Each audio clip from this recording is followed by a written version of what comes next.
6 साल के बाद नरेंद्र मोदी चाइना का दौरा करने जा रहे हैं और ऑफिशियली इंडिया ने अनाउंस कर दिया है 31 अगस्त को नरेंद्र मोदी चाइना पहुंचेंगे। और इस खबर से थर-थर कांप उठा है जी। One and only America Donald Trump की टांगे कांपती है जब वो देखता है व्लादिमीर पुतिन, नरेंद्र मोदी और शी जिनपिंग हाथ में हाथ डाले जब लहराते हैं तो कहीं ना कहीं अमेरिका को अपना डॉलर खत्म होता नजर आ रहा है। नमस्कार दोस्तों, मैं हूँ आरजू और रिएक्शन विद आरजू में आपका स्वागत है।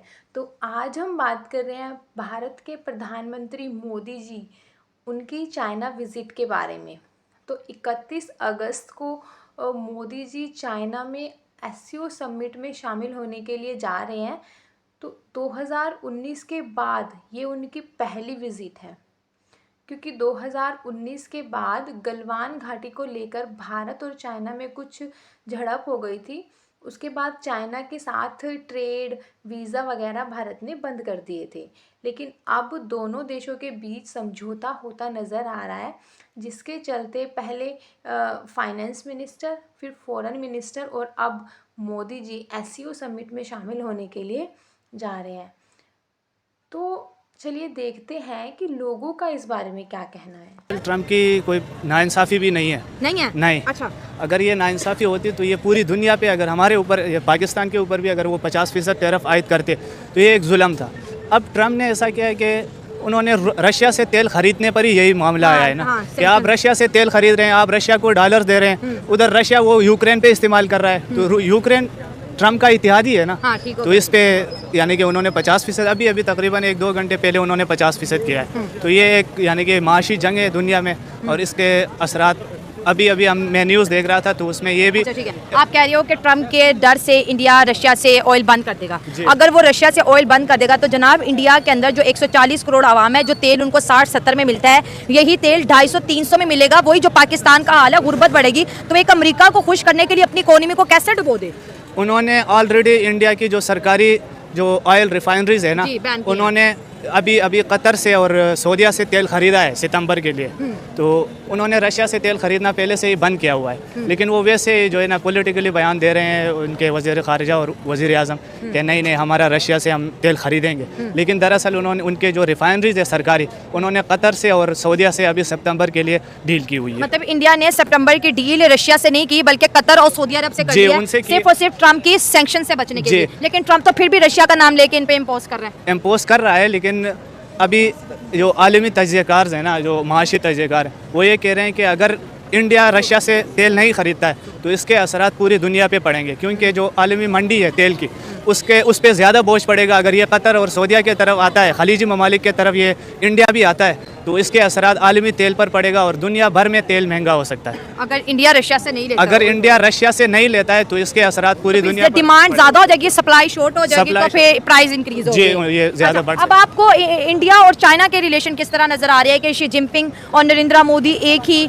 पेज पे आपको नजर आएंगे एससीओ में, जिसको नरेंद्र मोदी इग्नोर भी कर सकते थे, लेकिन उन्होंने जाना इंपॉर्टेंट समझा और बोला कि नहीं मैं चाइना खुद विजिट करूंगा। और इससे पहले इंडिया के जो ऑफिशियल्स हैं, उनके डिफेंस मिनिस्टर, उनके फॉरेन मिनिस्टर, वो भी चाइना जा चुके हैं। तो ये ऑपरेशन सिंदूर के बाद इंडिया और चाइना की जो क्लोजनेस है उसके ऊपर क्या कहोगे कि ये दुनिया इस क्लोजनेस को कैसे देख रही है? ये दरअसल ये जो क्लोजनेस हुई है, ये अमेरिका और इंडिया के जो रिलेशनशिप थे वो ख़राब हुए हैं। अगर ये ख़राब ना होते तो मुझे पूरा यकीन था और पूरी दुनिया को यकीन है कि इंडिया उस तरफ नहीं जाता। अब इंडिया को अपने लिए एक पार्टनर तो चाहिए जो आलमी मैदान में उसका साथ दे। तो उसके लिए उसको चाइना या रशिया में से किसी एक को नहीं, बल्कि चाइना और रशिया दोनों के साथ अमेरिका के खिलाफ उन्होंने पार्टनरशिप बनानी है। तो ये सिर्फ इसी के लिए, यानी कि अमेरिका पे दबाव बढ़ाने के लिए, अगर उनको कहना है इंडिया ने कि भाई मेरे पास अगर आप नहीं है तो ये दोनों बड़ी इकोनॉमीज मेरे पास है। आपको लगता है कि जिस तरह इंडिया और चाइना के इतने ज्यादा क्लैश है, तो ट्रम्प की वजह से ये क्लैश खत्म होके दोनों बिग एनिमी एक बेस्ट फ्रेंड बन सकते हैं? ऐसी पॉसिबिलिटी है? कुछ हो नहीं, ये वक्ती तौर पर हो सकता है। लेकिन जैसे अगर जाएगा तो फिर मसला, अगर ट्रम्प अभी इस टैरिफ पे इनके साथ मुज़ाकरात करेगा, ये मजबूरन बात मुज़ाकरात पे आनी है। अगर मुज़ाकरात करेगा और टैरिफ पे कमी आएगी तो ये इनके जो रिलेशनशिप जो नए बन रहे हैं ये दोबारा खतरे में पड़ सकते हैं। ट्रम्प के लिए बहुत बड़ा नुकसान है, क्योंकि इंडिया काफ़ी अच्छा मुल्क है, इकोनॉमी भी बेहतर है उसकी, और चाइना की इकोनॉमी भी बहुत बेहतर है। ठीक है, ये दोनों मुल्क जब आपस में अटैच होंगे तो ये काफ़ी अच्छा मुल्क को लेके चलेंगे। इनको भी फ़ायदा होगा, चाइना को भी, इंडिया को भी फ़ायदा होगा। और ये मोदी जो होता है, ये ट्रम्प है जो सा, इसको तो गश इसने फिर पाकिस्तान के आगे हाथ बढ़ाना है। पाकिस्तान के साथ इकोनॉमी अपनी बेहतर करेगा, लेकिन नहीं, कोई फ़ायदा नहीं। इंडिया की इकोनॉमी बहुत हाई क्लास है और चाइना जो सा पाकिस्तान का भैया, पाकिस्तान की पीठ पीछे उसने छुरा घोप दिया मेरे हिसाब से।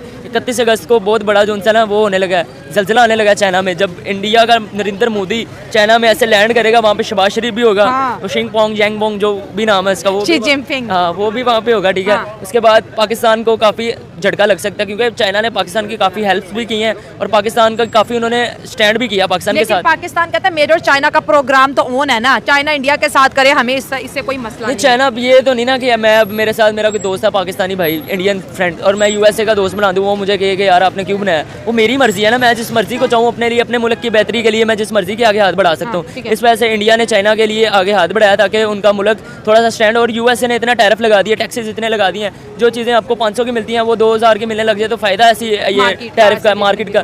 ये अमेरिका ना जो उनसे अपने आप को काफ़ी समझने लग गया, यूएसए सुपर पावर, लेकिन ये है कुछ भी नहीं, ये मिट्टी का, इनका गरूर मिट्टी में मिलना ही मिलना है, ये अंग्रेज़ों का, ये अपने आप को बहुत बड़ा समझने लग गए हैं। लेकिन एशियन जितनी भी कंट्री है ना वो इस टाइम स्टैंड है, पाकिस्तान भी, इंडिया भी, और बाकी भी जितने ममालिक हैं, यूएई, ये सऊदीया। आपको नहीं लगा कि ग्लोबल साउथ की बात करें जिसमें इंडिया भी है और अब चाइना भी इसके साथ जो है मिलता चला जा रहा है, और देखें तो चाइना की आबादी भी 140 करोड़ है, इंडिया की आबादी भी 140 करोड़ है, तो आज दोनों को मिला ले तो ये 3.5 करोड़ के करीब आबादी वाले दो मुल्क जब इकट्ठे हो जाएंगे तो ट्रम्प क्या बिगाड़ लेगा, इनका वेस्ट क्या बिगाड़ लेगा, इनको तो फिर डॉलर की भी जरूरत, कोई भी कुछ नहीं बिगाड़ सकता, क्योंकि फिर इंडिया का इकॉनमी जो से इंडिया के पैसे वो डॉलर बन जाएगा, ठीक है। जब इंडिया और चाइना इकट्ठे होंगे इनके पैसे डॉलर्स में आने लग जाएंगे। जैसे हम कहते थे कि यूएस से हमें डॉलर मिल जाए तो इतने पैसे यहाँ पे बनते हैं, फिर हमने कहना यार हमें इंडियन पैसे मिल जाए, वो तो पाकिस्तानी इतने, अभी भी इंडिया की करेंसी पाकिस्तान की डबल करेंसी है, हमारा यहाँ पे 70 रुपये हो, उनका वहाँ पे मेरे ख्याल से 30 रुपये बनता है, और उनका 70 रुपये आ जाए ना पाकिस्तान में तो 150-200 बनता है, ठीक है। इस वजह से इंडिया की इकॉनमी बहुत बेहतर है इंडिया की। हम अगर इंडिया में जाते हैं ना, इंडिया तो चाइना के खिलाफ था, अब इंडिया चाइना के साथ जो दोस्ती बढ़ा रहा है ये सिर्फ वक्ती दोस्ती है, ट्रम्प को टैकल करने के लिए,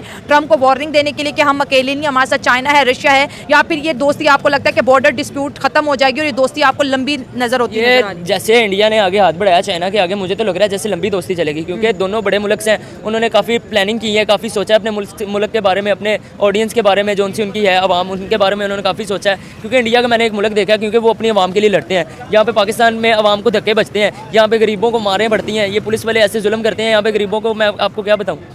लेकिन वो तो पुलिस तो कानून के तौर पे जाएगी ना, कानून के कोई खिलाफ वर्जी करेगा तो पुलिस तो फिर जाहिर है, इंडियन पुलिस भी डंडे मारती है, ये तो है ऐसे। तो पहले तो ये बात है कि ये जो डेवलपमेंट हो रही है ना जी, ये मैं नहीं समझता इसको कि ये बहुत देर तक चलेगी।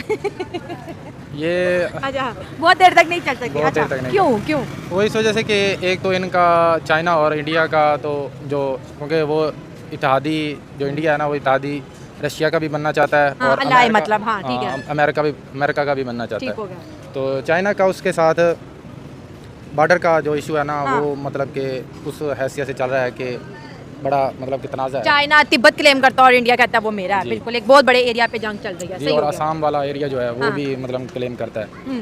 तो इस हवाले से इनमें जो फ़िलहाल बैठेंगे, लेकिन मैं नहीं समझता कि ये इस चीज़ को आगे लेके चल सकते हैं। फ़िलहाल ये कि जो एक मतलब कि फ़लस्तीन का मसला चल रहा है या दुनिया में और मसाइल जन्म ले रहे हैं जिससे अमेरिका की रेट कमज़ोर हो रही है। जो यूरोप का मसला, यूक्रेन का मसला चल रहा है रशिया के साथ, तो इस हवाले से बहुत मतलब कि वो अमेरिका फेस सेविंग चाह रहा है। इस हवाले से जो बड़े अलायंस हैं, जो मतलब कि रशिया हो गया, चाइना हो गया, इनको एक मेज़ पे बिठाना चाहता है कि उसको कुछ वक्त मिल सके। मतलब ट्रम्प खुद चाहता है कि रशिया, इंडिया और चाइना एक हो जाए। ट्रम्प अपने पाँव पे खुद क्यों कुल्हाड़ी मारेगा? अगर ये 3 कंट्रीज एक हो जाती है, सबसे बड़ा खतरा डॉलर को है। ये ट्रम्प को ये भी पता है कि ये इकट्ठे नहीं हो सकते। लेकिन रशिया और इंडिया तो एक है। देखिए चाइना के साथ भी इंडिया अपने इंटरेस्ट के लिए एक हो सकता है ना। जियो पॉलिटिक्स में तो सब इंटरेस्ट गेम है। अब इंडिया को अमेरिका में इंटरेस्ट नहीं नजर आ रहा, तो वो देखिए इंडिया अमेरिका के खिलाफ खड़ा हुआ है और इसके ऊपर देखिए कितने 100 आर्टिकल्स लिखे जा चुके हैं। वो आप बात सही कर रहे हैं, लेकिन एक सियासत होती है जो हमें दिखाई जाती है, जो हम न्यूज़ के जरिए सुनते हैं। एक बैकडोर डिप्लोमेसी भी होती है। ये वो खेल रहा है ट्रम्प इससे अपने मुल्क का फ़ायदा देख रहा है, लेकिन ये है कि वो अभी सांस लेना चाहता है। जो मुश्किलात में फंसा हुआ है ना, कि दुनिया की तवज्जो इन तीनों कंट्रीज पे चली जाए, तीनों पे चली जाए, क्योंकि एक तो फ़लस्तीन वाला मसला भी चल रहा है, यूक्रेन वाला भी चल रहा है। इससे अमेरिका की बहुत बदनामी हो जाएगी अमेरिका में ही। तो इस हवाले से मैं यही कहना चाहूँगा कि ये कामयाब नहीं होने वाला। मतलब रशिया और चाइना कामयाब हो सकते हैं, इंडिया और चाइना क्यों नहीं हो सकते? माजी में तो रशिया और इंडिया चाइना की भी बड़ी आपस में फाइट रहती थी, लेकिन अब तो वो बेहतरीन दोस्त हो गए हैं और काफ़ी टाइम से दोस्ती को निभा रहे हैं। नहीं, उनके साथ उनका जो सरहदी तनाज़ा है ना वो नहीं था। इनके साथ सरहदी तनाज़ा जो इंडिया है ना, इसने काफ़ी दफ़ा चाइना ने इसके साथ अच्छे ताल्लुकात बेस करने की कोशिश की है, लेकिन उसने इसकी पीठ में छुरा घोंपा है इंडिया ने। तो इस हवाले से ये वो उस दौड़ में पाकिस्तान के साथ मजबूत शराकतदार चाइना इसी वजह से बना है जब इसने पीठ दिखाई। ये जवाहरलाल नेहरू के दौर से शुरू हो रहा है ये काम। तो उस दौर में उसने मजबूत करना रिश्ता चाइना और इंडिया का मजबूत रिश्ता करने का सोचा था लेकिन नहीं हो सका। तो आप क्या नरेंद्र मोदी कर पाएंगे? नहीं, लेकिन इंडिया में तो नारा है ना, मोदी है तो मुमकिन है। नहीं, नरेंद्र मोदी शी जिनपिंग और मोदी की दोस्ती नजर नहीं आती आपको? नहीं नजर आती। ये वैसे मतलब के दिखाने के लिए आ जाएंगे, जैसे हमारे वो क्या कहते हैं, वो नहीं बनी थी तमाम पार्टियों की जमात, क्या कहते थे, पीडीएम, वो उसी तरह बैठेंगे। तो लोगों के अकॉर्डिंग ये भारत का स्मार्ट मूव है। अमेरिका को, ट्रंप को सबक सिखाने के लिए ये काफ़ी ज़रूरी भी है। ट्रंप अपने फ़ायदे के लिए भारत को यूज़ करना चाहता था, फिर भारत ने इनकार कर दिया, तो उसने भारत पर 25% का पहले और फिर 50% का टैरिफ लगा दिया। तो ये दुनिया में सबसे ज़्यादा है और इसका ज़िम्मेदार ट्रंप ने खुद भारत को बताया कि क्योंकि भारत रशिया के साथ ट्रेड कर रहा था और यूक्रेन को बचाने के लिए उसने ये टैरिफ लगाया है ताकि वॉर ना हो। दूसरी तरफ वो खुद रशिया पर न्यूक्लियर मिसाइल एम करके रखे हुए हैं। तो ट्रंप को सबक सिखाने के लिए और अपनी इकोनॉमी को बेहतर बनाने के लिए भारत और चाइना दोनों का एक दूसरे के साथ हाथ मिलाना काफ़ी अच्छा कदम है ना। और रशिया तो हमेशा से ही भारत के साथ है, क्योंकि भारत ने भी हमेशा से रशिया का साथ ही दिया है, तो वो हमेशा से भारत के साथ ही है। वर्ल्ड की 1/3 पॉपुलेशन इस तरह से फिर एक तरफ हो जाएगी। दोनों कंट्रीज़ भारत और चाइना, उनकी इकोनॉमी पर इससे कुछ ज़्यादा फ़र्क नहीं पड़ेगा फिर, है ना। तो जो वैल्यू कम होगी वो डॉलर की, इससे ट्रंप को काफ़ी बड़ा झटका लगेगा। हालांकि गलवान घाटी को लेकर दोनों देशों के बीच भारत और चाइना समस्याएं हैं, लेकिन ये पूरी जो मतलब अपनी इकोनॉमी को बचाने के लिए वर्ल्ड में और ट्रेड को बनाए रखने के लिए, लोगों के भले के लिए दोनों कंट्रीज़ का हाथ मिलाना बहुत ही अच्छा कदम है। तो आज के लिए इतना ही। जय हिंद, जय भारत। आप लोगों को वीडियोस पसंद आती हैं तो लाइक, शेयर और कमेंट करिए और चैनल को भी सब्सक्राइब कीजिए। Thank you.